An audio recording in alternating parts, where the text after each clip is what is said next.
Hi friends, welcome to Learner Ansari Java tutorial. In this session, we are going to learn what is inheritance and the use of inheritance. Let us understand what is inheritance theoretically.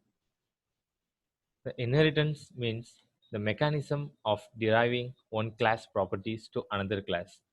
So using the one class properties to another class is known as inheritance.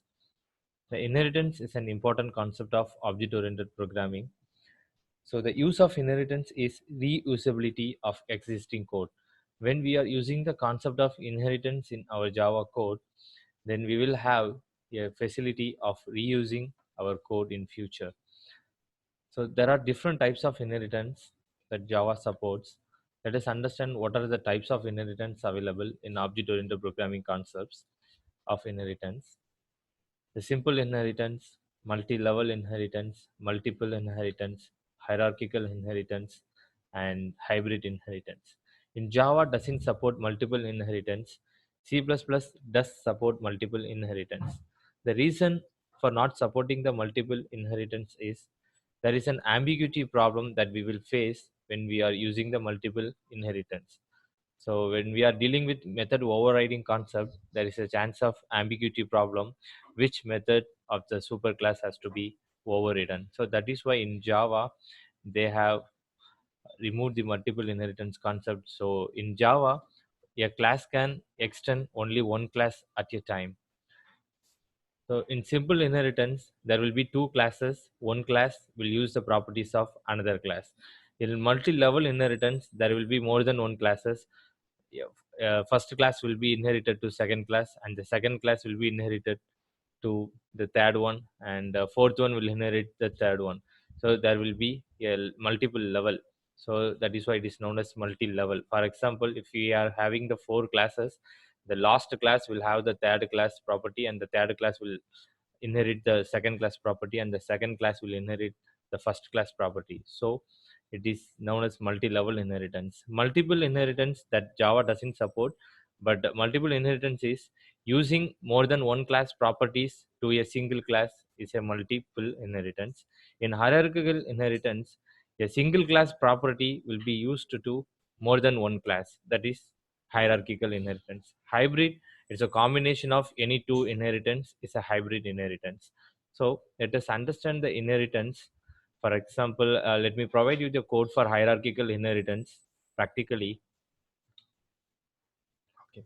So here I have created a class bank.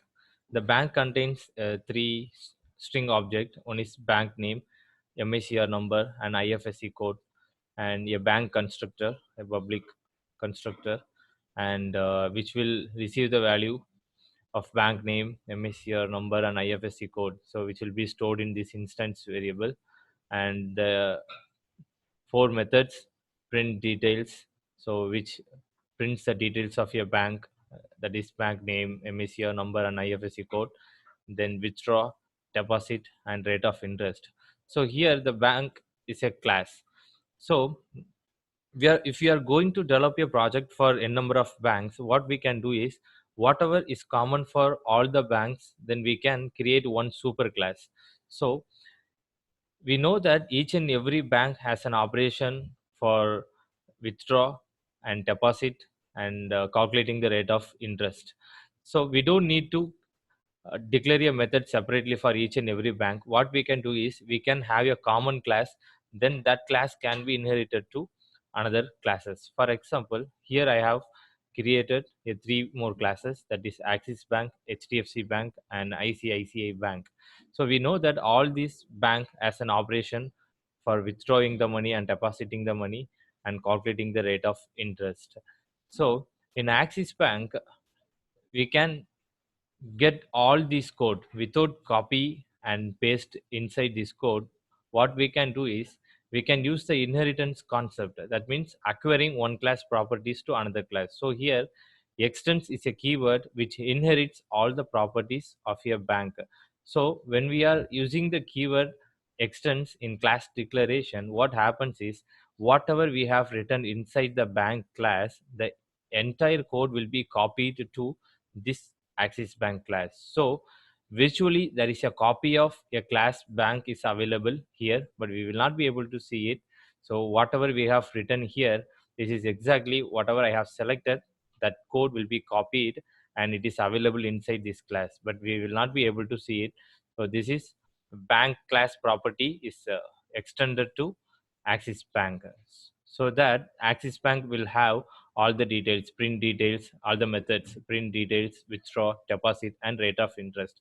We know that this is the operation, it will be performed for HDFC Bank and ICICI Bank. So we can do the same extends bank. So the another copy, the copy will be copied and it will be put into HDFC Bank.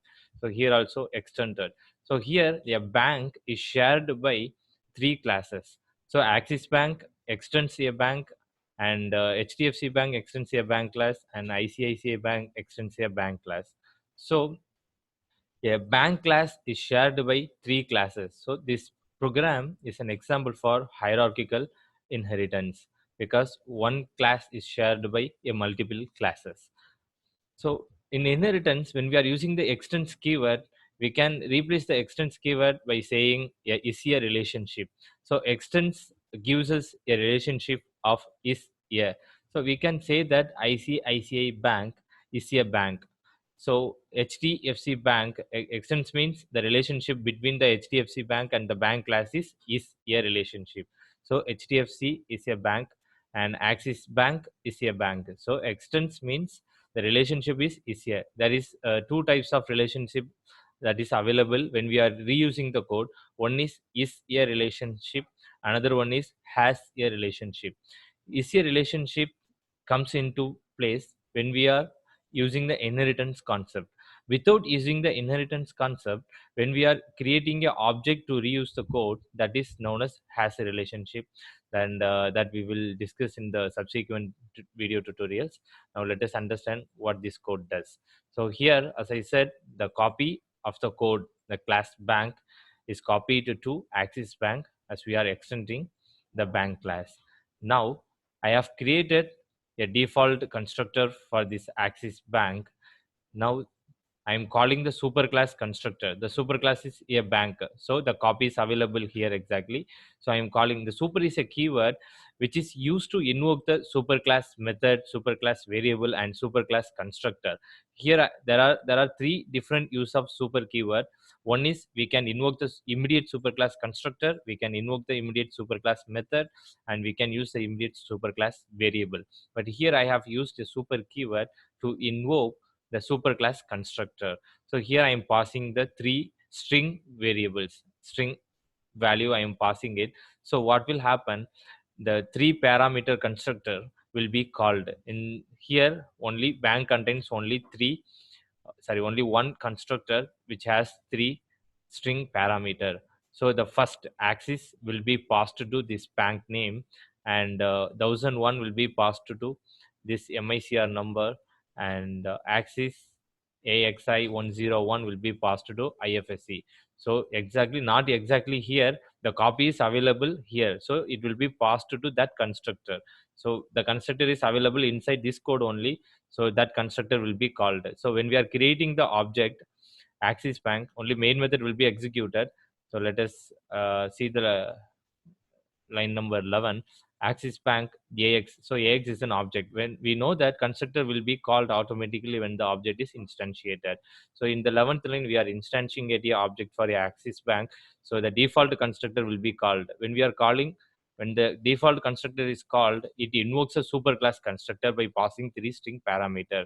So Axis will be set as a bank name, 1001 will be set as a MICR number, and AXI 101 will be set as IFSC code. Now I am calling the print details method. So as we have inherited the bank details, so bring print details and deposit, withdraw, and rate of interest. All the methods of bank is here only. So we are calling the print details. So when we are creating the object of Axis Bank, whatever we have defined inside the Axis Bank class, that, and also whatever we have defined inside the bank class, so both will be wrapped together inside this single object. So we will be able to access both class properties, Axis Bank as well as a bank class. So we are calling the print details method. and which will print the details of the bank. And deposit, I'm just passing the integer number 2000. So the 2000 will be passed here. So here I have just written only one statement, uh, that is which will print the amount and the rupees is debited from your account. So here instead what we can do is we can write some block of code which would perform uh, withdraw operation by subtracting your amount from the balance, available balance. In deposit also we can add the amount which is credited to the balance available. So rate of interest will calculate the 1% of rate. But here I have not written any code, just I have written a print ln statement. So here deposit 2000, so which invokes a deposit method and withdraw method and rate of interest method. Let me execute this. Yes. Yeah, the bank name is Axis Bank, MACR number is 1001, AXI1 IFSC code. Then as we are passing 2000, 2000 rupees is credited to your account, and here withdraw 1000 rupees. So 1000 rupees is debited from your account, and I'm calling the rate of interest method. So 1% of interest is added to your account. So in here HDFC Bank, so here also we extends the bank class. So the copy of the code of bank will be available here. So bank contains all these methods: print details, deposit, withdraw. So which is equal to copying the code and paste it here. So here we are calling the superclass constructor by passing the three parameter. We are setting the name as HDFC and MACR as 1002 and HDFC. Here the depositing 3500 and 1300. Previously I have executed this class. Now I'm going to execute HDFC Bank. Now HDFC Bank, HDFC 1002, HDFC 102, 3500 rupees is credited to your account, and 1300 as we have given here. Same for ICICI Bank. So as we are extending the bank class, so the bank class property is inherited to here. So whatever we have defined inside the bank, that is available in ICICI Bank also. So when we are creating the object, the both class property is wrapped together, and we are calling the method one by one. So let me execute it again. So bank name ICICI. So likewise in future, if you want to develop any other project for any other bank, what we can do is we can inherit the bank class, so that all the common function will be shared. In future if you want to add any method, for example print statement, so printing the statement is common for all the banks. If a customer wants to uh, know whatever he had deposited and withdrawn in the last month, so he want to make a mini statement, so print statement method we can declare inside the bank. So public void print statement, which will give the statement about his transaction. So that what will happen when we are defining the method in superclass, it will be shared to all Axis Bank, HDFC Bank, ICICI Bank, because we are inheriting the bank class. So if you are writing a single method here, that is available for all these three banks. If you are not using the inheritance concept, then we have to define a separate method for Axis Bank and HDFC Bank and ICICI Bank. But if we are using the inheritance concept, we don't need to define a method separately. What we can do is we can define only one method in superclass, and that will be shared to all the subclasses. So I hope you understand what is inheritance and the use of inheritance. So in the next tutorial we are going to talk about what is method overriding and why we need to override and method. Thank you for watching.